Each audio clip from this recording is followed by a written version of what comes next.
O drama da médica baleada no Rio de Janeiro. Semana violenta no Rio de Janeiro. Quem era a médica atingida na cabeça por uma bala perdida enquanto dava aula em um hospital militar? E a tragédia envolvendo um turista argentino baleado depois de errar o caminho. Como explicar esses flagrantes e os números de violência que não param de crescer? O maior hospital naval do país na linha de tiro de criminosos. A insegurança desmascarada a caminho do ponto turístico. A capitão de mar e guerra Gisele Mendes de Souza Melo, de 55 anos, morreu depois de ser baleada na cabeça dentro de uma área militar, a Escola de Saúde da Marinha, na zona norte do Rio. A nossa preocupação, a gente não sabia, iam continuar atirando, a gente não sabia o que estava acontecendo.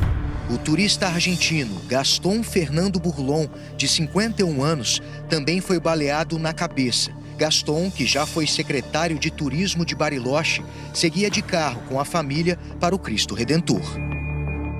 Mais duas vítimas da violência, que ignora a lei, nacionalidades ou patentes.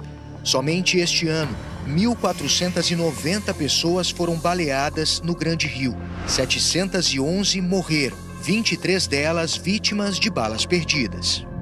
Eles estão muito bem armados, muitas vezes bem mais armados do que a polícia.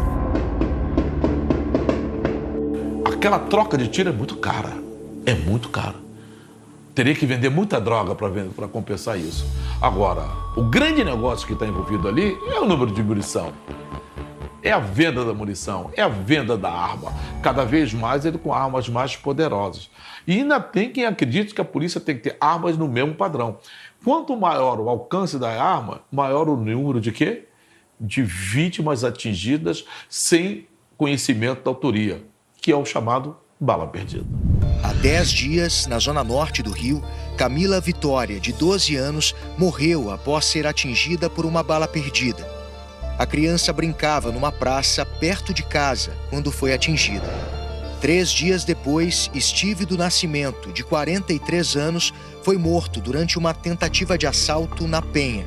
A vítima estava indo à igreja. No dia seguinte, Alessa Vitorino, de 30 anos, morreu com um tiro nas costas durante uma operação no Complexo da Maré. Ela dava carona de moto para uma amiga, que também ficou ferida. A oficial médica da Marinha, comandante Gisele, participava de uma cerimônia no segundo andar do prédio, anexo ao Hospital Naval, no Lins de Vasconcelos, também na Zona Norte, quando foi atingida. Estou ao lado da capitão de mar e guerra, Adriana Lopes, que trabalhava diretamente com a comandante Gisele. Adriana, queria que você contasse para a gente como que era a relação de vocês. Nós tínhamos uma relação profissional bem próxima, em virtude das funções, que exercíamos. A militar é diretora da Escola de Saúde e estava presente no momento em que a colega foi atingida. Foi um estalo bem seco e a impressão que eu tive que alguém tivesse deixado cair um prato. E aí, quando todo mundo eu estava conversando, eu estava de costas para ela, e aí, naquele momento do estalo, eu virei para ver o que acontecia. Foi quando eu visualizei a cena, o ocorrido. A polícia fazia uma operação na comunidade do Gambá, vizinha de muro ao hospital, quando criminosos dispararam contra o caveirão. A perícia identificou no auditório fragmentos do projétil que atingiu a médica. Munição de uma arma parecida com esta, uma pistola, letal também em longas distâncias. Dependendo do calibre, o alcance máximo de um disparo pode chegar até 1,5 km. Vindo lá da comunidade, quebrando uma vidraça, ultrapassando uma cortina, mesmo que ela tenha tido esse tipo de retenção, acredita-se que foi um disparo um pouco próximo, na casa de 100 metros, para que pudesse ter causado esse dano. Isso considerando ser uma pistola no calibre 9mm ou .40. De acordo com o laudo, a foto tirada de dentro do auditório aponta um trecho da comunidade de onde os tiros que atingiram a escola devem ter saído. O prédio foi alvo de pelo menos 3 disparos de arma de fogo, 2 na fachada, o outro atingiu a janela do auditório. A unidade de saúde militar está comprimida entre favelas do complexo do Lins. Para a polícia, serve de esconderijo para criminosos.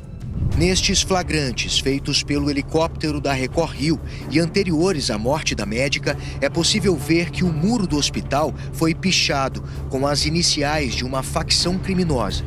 Um ponto de venda de drogas funcionava a poucos metros do hospital.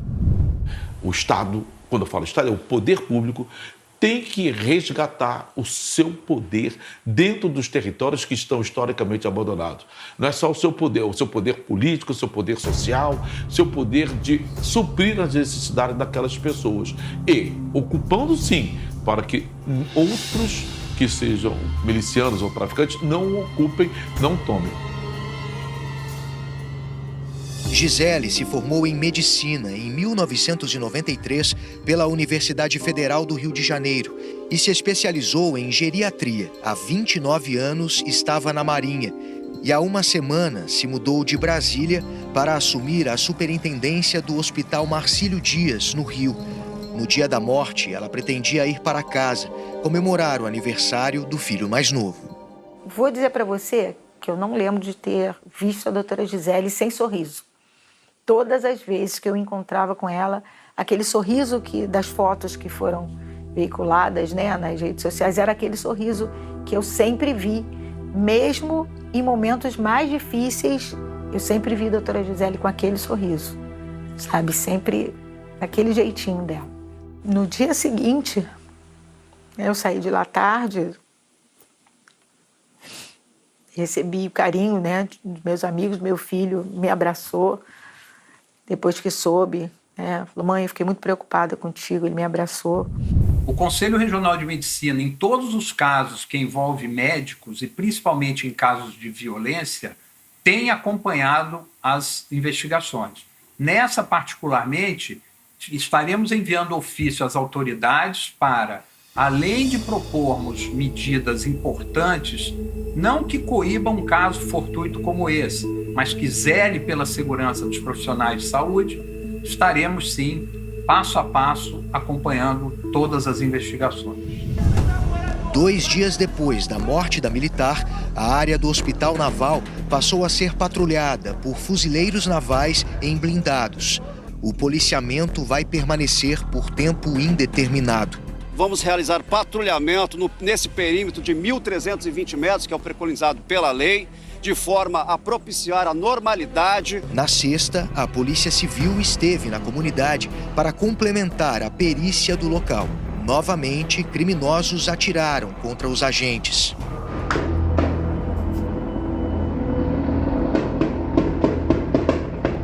A polícia também esteve aqui no Morro dos Prazeres para procurar testemunhas e detalhes do que aconteceu com Gaston Fernando.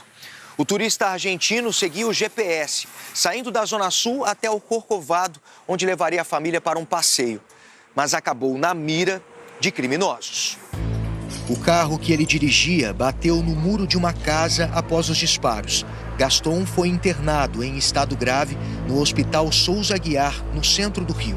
Na rede social, ele exibia este vídeo da viagem anterior que fez ao Rio. No mesmo dia, na Zona Norte, o sargento da Polícia Militar, Isailton Bezerra, de 52 anos, morreu baleado numa tentativa de assalto. O policial havia acabado de sair do serviço e estava de moto com a filha de 18 anos quando foi abordado. Na Penha, o pequeno Davi Delgado Magno, de 4 anos, foi atingido na cabeça e morreu dentro do carro do pai. Criminosos teriam disparado depois de uma confusão entre os pais da criança.